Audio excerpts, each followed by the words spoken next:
नमस्कार बच्चों, स्वागत करती हूँ आपका विंसम डिजिटल लर्निंग प्लेटफॉर्म पे। तो आज हम कक्षा 6 के पाठ 3 के प्रश्न उत्तर जो है वो हल करने वाले हैं।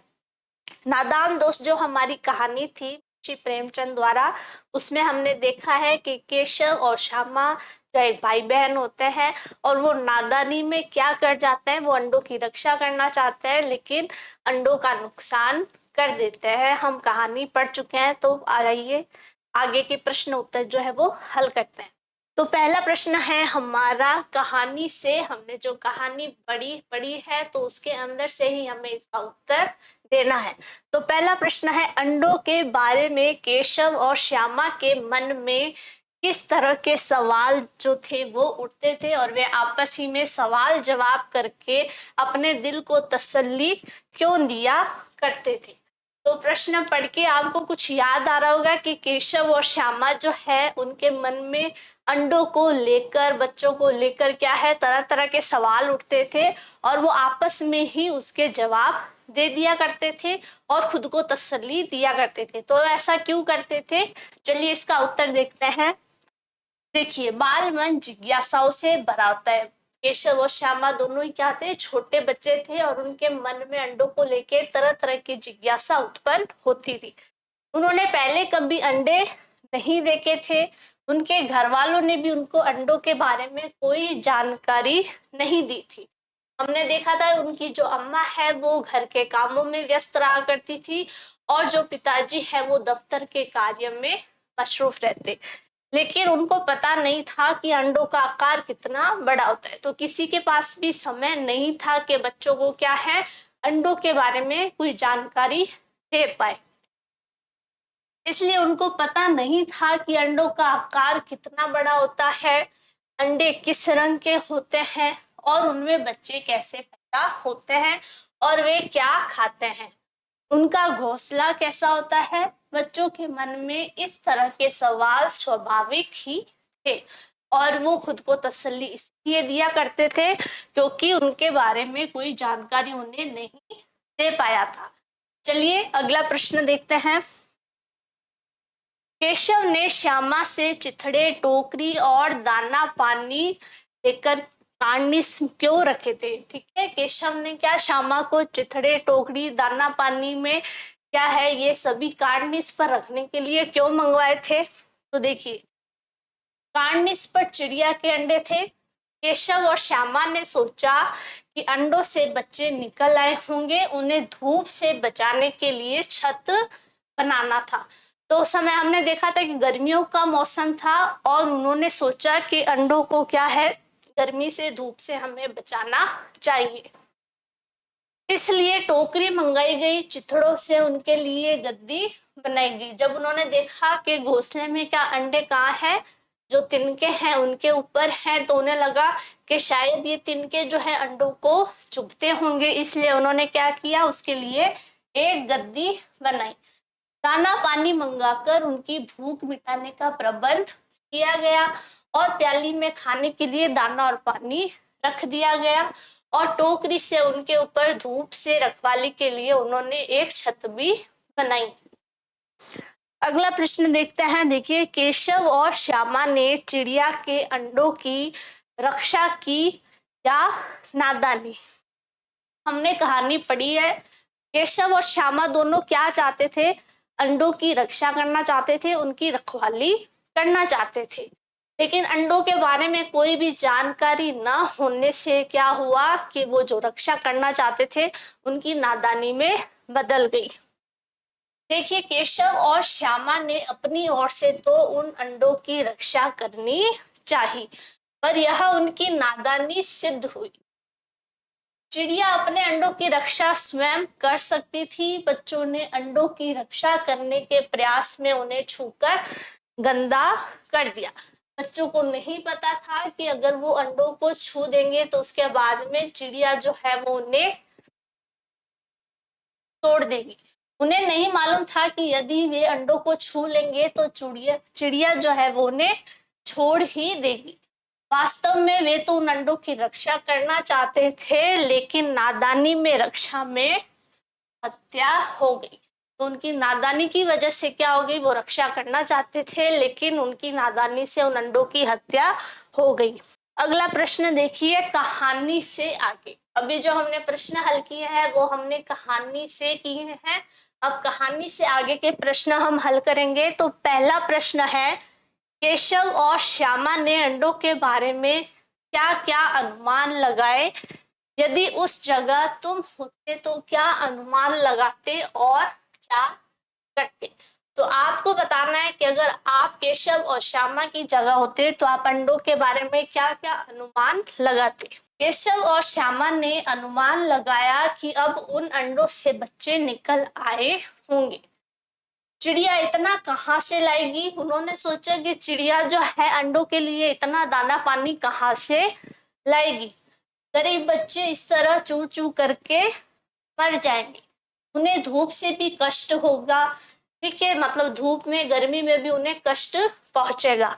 यदि केशव और श्यामा की जगह हम होते तो हम अनुमान लगाते कि कोई जानवर या जीव जंतु जो अंडों तक नहीं पहुंच जाएगा, कार्निस तक कोई जानवर ना पहुंचे, तो हम क्या ध्यान रखेंगे कि जहां पर घोंसला बनाया गया है, जहां पर अंडे हैं, तो वहां तक कोई दूसरा कोई जीव जंतु ना पहुंचे।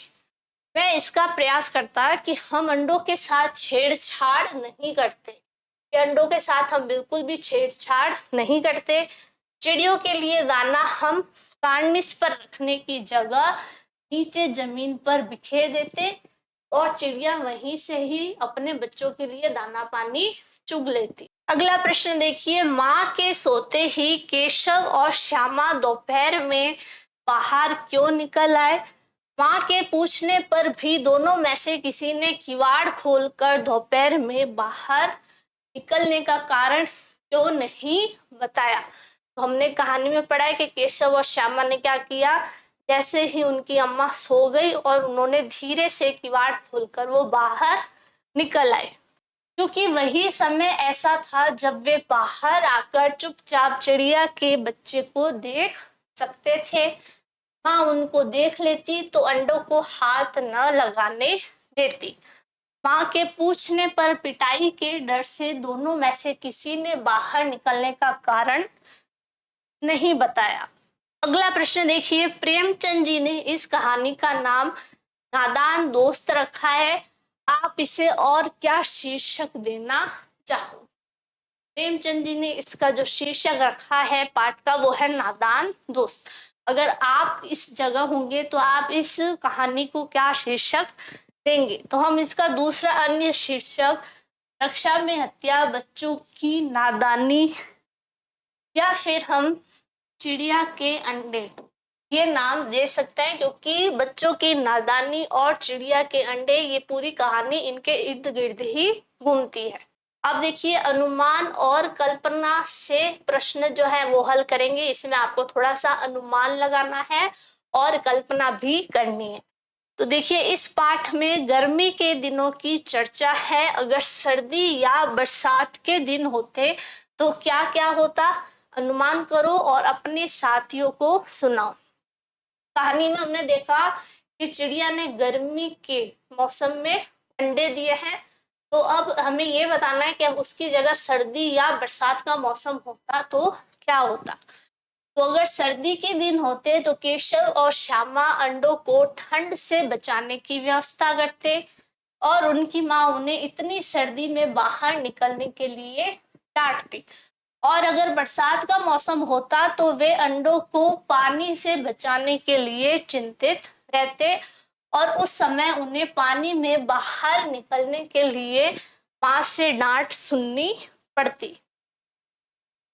अगला प्रश्न देखिए, पाठ पढ़कर मालूम करो कि दोनों चिड़िया वहां फिर क्यों नहीं दिखाई दी, वे कहाँ गई होगी। इस पर अपने दोस्तों के साथ मिलकर बातचीत करो। तो हमने देखा कि वापस वो चिड़िया जो है वहां पर कार्निस पर वापस नजर नहीं आई। चिड़िया के सारे अंडे उठ गए, इसलिए दोनों वहां से चली गई और फिर कभी वापस नहीं आई। वे दोनों वहां से किसी दूसरी सुरक्षित जगह पर गई होगी, वहां घोंसला बनाया होगा। फिर समय आने पर अंडे दिए होंगे। तो वहां से क्यों चली गई? क्योंकि अब वो जो कार्निस है वो चिड़िया को क्या लगा था? असुरक्षित लगने लगा था। तो वापस वो ऐसी जगह गई होगी जहां पर उन्हें सुरक्षित महसूस हो और समय आने पर वहां अंडे दे सके। अगला प्रश्न देखिए, केशव और श्यामा चिड़िया के अंडों को लेकर बहुत उत्सुक थे। क्या तुम्हें भी किसी नई चीज या बात को लेकर कौतूहल महसूस हुआ है? ऐसे किसी अनुभव का वर्णन करो और बताओ कि ऐसे में तुम्हारे मन में क्या क्या सवाल उठे। जैसे ही अगर हम कोई नई वस्तु, नई चीज देखते हैं या हमें कोई नई बात पता चलती है तो उसको लेकर क्या हो जाती है? जिज्ञासा हो जाती है, हम उत्सुक हो जाते हैं। तो अगर ऐसा कोई आपका अनुभव है तो वो आपको बताना है। तो देखिए, अगर घर में पैदा हुए बिल्ली के नवजात बच्चों के प्रति कौतूहल बना रहता था। एक बार मेरे घर के पिछले हिस्से में एक बिल्ली ने 3 बच्चे दिए थे। उन्हें देखकर मुझे बहुत कौतूहल हुआ। बिल्ली अपने बच्चों को मुंह में दबाकर एक स्थान से दूसरे स्थान ले जाती थी। उन्हें देखना मुझे बहुत अच्छा लगता था। मैंने माँ से छुपाकर कटोरी में दूध रखा और कभी कभी अपने हिस्से की रोटी भी उन्हें खिला देती। मेरे मन में अक्सर यह सवाल उठता था कि बिल्ली अपने बच्चों को मुंह में दबाती है तो क्या उन्हें दर्द नहीं होता है? तो इसी प्रकार से आपके भी ऐसे कोई अनुभव रहे होंगे और उन अनुभवों को आपको बताना है। तो आज जो हमने नादान दोस्त के कहानी और कहानी से आगे के जो प्रश्न उत्तर है वो हल किए हैं और आपको कहानी के साथ साथ प्रश्न उत्तर भी अच्छे से समझ आए होंगे।